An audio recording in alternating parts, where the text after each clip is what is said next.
Class का English का paper 100% original आपके साथ में शेयर करने जा रहा हूँ। 6 वर्जन, ठीक है।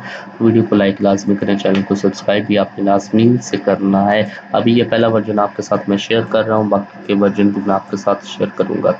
तो ये इसकी आंसर कीज है। पहला जो हमारे पास क्वेश्चन नंबर 1 है, अगर आप वीडियो में देखेंगे आपको सारे एमसीक्यू सभी याद हो जाएंगे, बाद में आपको याद करने की ज़रूरत नहीं। और जो ये आप वीडियो में सुनते हैं, याद करते हैं, ये जल्दी आपको याद रहते हैं, जल्दी भूलते भी नहीं है। तो वीडियो को मुकम्मल देखा करें और एमसीक्यूज आपको सारे याद हो जाएंगे। तो क्वेश्चन नंबर 1 है, I love my country and went to sacrifice my life for dash. ठीक है, तो इसका जो है पहले का वो बी है, इट, लाइफ फॉर इट। उसके बाद क्वेश्चन नंबर 2 है, pick the sentence with the correct use of abstract. तो इसका है हमारे पास क्वेश्चन नंबर 2 का बी। क्वेश्चन नंबर 2 का है हमारे पास B, your children hair is brown. उसके बाद ब्राउन। उसके बाद question number 3, identify the plural form of cross country. तो इसका क्वेश्चन नंबर 3 का हमारे पास आंसर सी है, क्रॉस कंट्रीज, मतलब कि जमा आपने उसकी बनानी थी। उसके बाद क्वेश्चन नंबर 4 है, choose the correct pair of homographs. तो क्वेश्चन नंबर 4 का आंसर हमारे पास है डी, बैट बैट। उसके बाद हमारे पास क्वेश्चन नंबर 5 है, choose the word with correct use of the suffix. यहाँ पर हमारे पास क्वेश्चन नंबर 5 है, इसका आंसर ये बी है, फ्लेक्सिबल। उसके बाद क्वेश्चन नंबर 6 है, Manchar is the dash lake of Pakistan. Question number 6 है, इसका आंसर हमारे पास सी है, लार्जेस्ट। उसके बाद क्वेश्चन नंबर 7 है, did he dash a sandwich for lunch. तो इसका क्वेश्चन नंबर 7 का आंसर हमारे पास ये बी है, ईट। उसके बाद क्वेश्चन नंबर 8 है, the group of words has silent letters. Question number 8 का आंसर है हमारे पास सी, वॉल, क्लेम, हाफ। उसके बाद क्वेश्चन नंबर 9 है, identify the linking verb in the given sentence, the soup taste great. Question number 9 है, इसका आंसर हमारे पास ए है, टेस्ट्स। उसके बाद क्वेश्चन नंबर 10 है, question number 10, select the adjective derived from the word celebrate. Question number 10 का हमारे पास जो आंसर है वो है, क्वेश्चन नंबर 10 का आंसर बी है, सेलिब्रेटरी। उसके बाद क्वेश्चन नंबर आ जाते हैं 11 पर, ये वर्जन 1 है। उसको क्वेश्चन नंबर 11 है, select the sentence of the present perfect tense. Present perfect tense का हमने क्या सिलेक्ट करना है, एक जुमला सेंटेंस सिलेक्ट करना है। तो प्रेजेंट परफेक्ट टेंस जो है ये क्वेश्चन नंबर 11 है, इसका आंसर बी है, the teacher has explained the lesson to the students. उसके बाद क्वेश्चन नंबर 12 है, he plays cricket on the ground, pick the correct structure of the sentence. Question number 12 है, इसका आंसर ए है, SVO। उसके बाद हमारे पास क्वेश्चन नंबर 13 है, 13, what does the NADRA stand for. तो नादरा का फुल फॉर्म क्या है, वो ये पूछ रहा है कि एन से क्या बनता है, DRA से क्या बनता है। तो क्वेश्चन नंबर 13 है हमारे पास, इसका आंसर सी है, question number 13 C, national database and registration authority. इसको याद रखना बड़ी इंपॉर्टेंट चीज़ है, नादरा का full form national database and registration authority. उसके बाद क्वेश्चन नंबर 14 है, मतलब 14, identify the sentence with correct contraction. तो इसका हमारे पास क्वेश्चन नंबर 14 है, इसका आंसर सी है, the teacher said finish your homework. उसके बाद क्वेश्चन नंबर 15 है, identify the sentence with the third person point of view, point of view. Question number 15, इसका आंसर हमारे पास ये डी आ गया, she is a fine example for host to society. उसके बाद क्वेश्चन नंबर 16 है, which sentence is capitalised correctly. Question number 16 है, इसका आंसर हमारे पास ए है। क्वेश्चन नंबर 16 का A, the blue mosque is also known as Sultan Ahmed mosque. उसके बाद क्वेश्चन नंबर 17 है हमारे पास के, select the meaning of ambassador. तो हमारे पास क्वेश्चन नंबर 17 है, इसका आंसर हमारे पास बी है, रिप्रेजेंटेटिव। उसके बाद क्वेश्चन नंबर 18 है, how many syllables are there in the word envelope। तो क्वेश्चन नंबर 18 का आंसर है एनवलोप। क्वेश्चन नंबर 18 का है आंसर 18 का बी है 4 3। ठीक है। उसके बाद क्वेश्चन नंबर 19 है 19 के, fill in the blank to make present perfect continuous tense. मतलब कि खाली जगह को पुर करके हमने प्रेजेंट परफेक्ट कंटिन्यूअस टेंस बनाना है। तो यहाँ पर क्या लगना है, I have been teaching dash 14 year. तो यहाँ पर टीचिंग की जगह पर फोर लगना है, फॉर्म अगो सेंस क्या लगना है।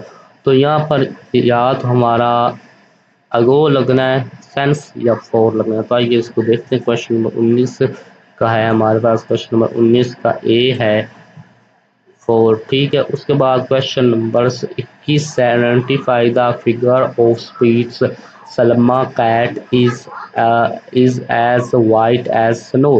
क्वेश्चन नंबर 21 है, इसका आंसर हमारे पास सी है, स्माइल। उसके बाद क्वेश्चन नंबर 22 है कि choose the correct pair of homophones. Question number 22 है, इसका आंसर हमारे पास ए है, साइट साइट। उसके बाद क्वेश्चन नंबर 23 है, pick the correct meaning of the idiom bite the bullet. Question number हमारे पास 23 है, इसका आंसर हमारे पास सी है, टू एक्सेप्ट समथिंग डिफिकल्ट। उसके बाद हमारे पास क्वेश्चन नंबर 24 है, choose the declarative sentence. Question number 24 है, इसका आंसर ये बी आ गया। क्वेश्चन नंबर 24 का B, we are going to the park. उसके बाद क्वेश्चन नंबर 25 है हमारे पास, क्वेश्चन नंबर 25 है, choose the correct indirect speech of the sentence she said I have done my work। Question number 25 है, इसका answer हमारे पास question number 25 का A है, she said that she had done her work। उसके बाद question number 26 है, identify the meaning of proverb when in Rome do as the Romans do। Question number 26 का हमारे पास डी है, you should always respect the customs of the place you are visiting। उसके बाद question number 27 है, choose the sentence with the metaphor. तो हमारे पास question number 27 है, इसका आंसर क्या है जल्दी बताए। Question number 27 B, life is a roll roller coaster. ठीक है। तो क्वेश्चन नंबर 27 है, इसका आंसर ये मैंने बी लगा दिया। ठीक है। उसके बाद ये आपका पॉइंट है, सेंटेंस है, ये आप पढ़ भी सकते हैं। तो क्वेश्चन नंबर 28 है, इसमें से ये आए हैं, अगर ये आपका एक पैराग्राफ ये पोइम आ गया, सेंटेंस आ गया, तो आपके मतलब कि 5 के 5 एमसीक्यूज आपके क्लियर हो जाएंगे। क्वेश्चन नंबर 28 है, who will be happy to see the grace. तो क्वेश्चन नंबर 28 है, इसका आंसर ये डी है, हाईवे। उसके बाद क्वेश्चन नंबर 29 है, which of the following factor determines your success according to the poem. Question number 29 है, इसका आंसर है 29 का B, quality of work.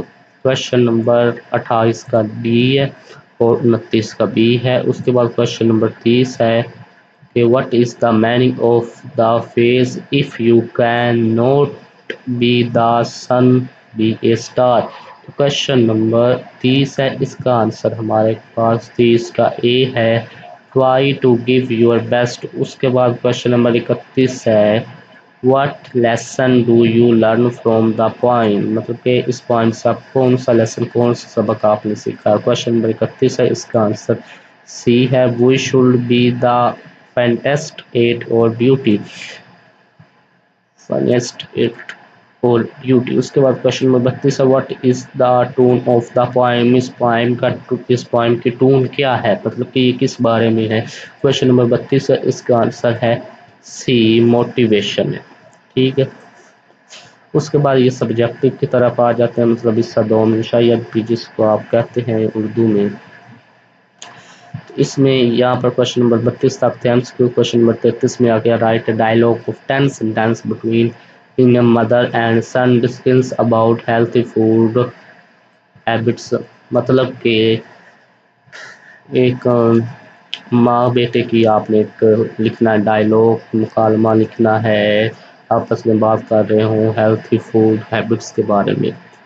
Question number 34 है, ये 10 नंबर का क्वेश्चन नंबर 34 भी 10 नंबर का। The given paragraph is full of errors, rewrite the paragraph with correct grammar construction and spelling, marks 10। मतलब कि ये सारा पैराग्राफ गलतियों से भरा हुआ है।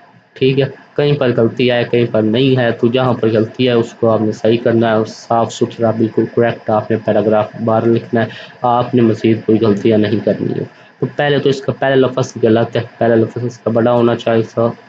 ठीक है, बाकी और भी बहुत सारी हैं। ठीक है, इस पैराग्राफ में। उसके बाद ये क्वेश्चन नंबर हमारे पास है, क्वेश्चन नंबर 35 है।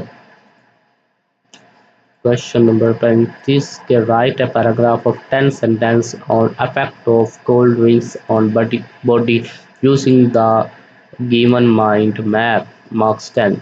मतलब कि आपने 10 सेंटेंस पर एक पैराग्राफ लिखना है, affect of cold drinks on body. तो ये इसको इस मैप को मद्देनज़र रखते हुए आपने वो 10 सेंटेंस का लिखना है। ये तस्वीर को आप देख लें। ठीक है। अच्छा, नेक्स्ट है हमारे पास क्वेश्चन नंबर है 36 के, read the paragraph carefully and answer the question, use correct grammar punctuation and spelling, marks 10। तो ये पैराग्राफ दिया हुआ है, इसमें से आपको 5 क्वेश्चन निकाल कर दिए हुए हैं, आपने उन 5 क्वेश्चन के आंसर देने हैं। आप जो क्वेश्चन हैं वो यहाँ से स्टार्ट होते हैं। ये देखें, ये लिखा हुआ है क्वेश्चन नंबर 1। ठीक है, वीडियो को लाइक भी आपने लाजमी करना है, चैनल को सब्सक्राइब भी आपने लाजमी करना है। नेक्स्ट ये आपका लिस्टिंग स्पीकिंग है। ये आपसे वो टीचर सुन लेंगे या पढ़ा लेंगे कुछ पैराग्राफ, और आप इनका आंसर भी देखते हैं जो ये सब्जेक्टिव पार्ट है इनका। ठीक है, इनका आंसर देखते हैं। हमारे पास क्वेश्चन नंबर 33 का ये है कि डायलॉग लिखना था, तो ये सिंपल आंसर है। डायलॉग के मदर ने कहा, Haroon I notice you been eating a lot of chips and soda lately. तो ये आपका सारा आ गया आंसर। उसके बाद ये आपका वो डायलॉग था। उसके बाद ये क्वेश्चन नंबर 34 है कि जो जहाँ पर गलतियाँ थी, बहुत सारी पैराग्राफ में गलतियाँ थी, उसको आपने सही करके लिखना था। ये सही करके लिखा है, हाईलाइट किया हुआ है कि ये गलतियाँ। बाकी आपने ऐसा करना है, ये इसी तरह आपने याद नहीं करना। ये 4-5 लफ्ज़ है, ये आपने याद करने हैं, जैसे 1 2 3 4 5 6 7 है बस लफ्ज़। बाकी ये आपने जो ये पैराग्राफ लिखा हुआ है इसको ही आपने देख कर लिख देना है। बस तब्दीली आपने इसमें ये करनी है, जो ये मोटे मोटे बोल्ड हैं जैसे कि इनको ही बस आपने याद करना, पूरे पैराग्राफ को आपने याद नहीं करना। ठीक है, बाकी पैराग्राफ आपने लिख देना। फॉर एग्जांपल, पहली लाइन आप लिखते हैं, it was raining on Friday, A Friday morning when I left home. तो इसमें आपने को बहुत तब्दीली करनी है, जो बस यहाँ पर है आपने लिख देना है, पहला आई बड़ा लिख देना है, फिर फ्राइडे मॉर्निंग, बाकी आपने वैसे सारे ये सारे लफ्ज़ सही करना। ये मुफ्त के नंबर है 10। उसके बाद हमारे पास ये क्वेश्चन नंबर 35 है कि drinking high amounts of sugar. ये आपका जो है क्वेश्चन नंबर 35 था। राइट है paragraph 10 effect of cold drinks on body. तो ये आपका वो आ गया मजमून है, वो तस्वीर को देख कर आपने लिखना है, तो उसके मुताबिक ये लिखा हुआ है। ये क्वेश्चन नंबर 35 था। अब आ जाते हैं क्वेश्चन नंबर 36 पर। जो पैराग्राफ दिया हुआ है उसके 5 क्वेश्चन के लिए 5 आंसर हैं। ठीक है, ये पहले का, दूसरे का, तीसरे का, चौथे का, 5वें का। ठीक हो गया। तो नेक्स्ट ये क्वेश्चन नंबर 37 हमारे पास है। इसमें ये दिया होता है, उन्होंने आपसे वो पढ़ा लेंगे आपकी बुक से आपको कुछ इंग्लिश के पैराग्राफ। ठीक है, वीडियो को लाइक आप लाजमी करें, चैनल को सब्सक्राइब भी लाजमी करें। मिलते हैं नेक्स्ट वर्जन नंबर 2 में। अल्लाह हाफिज़।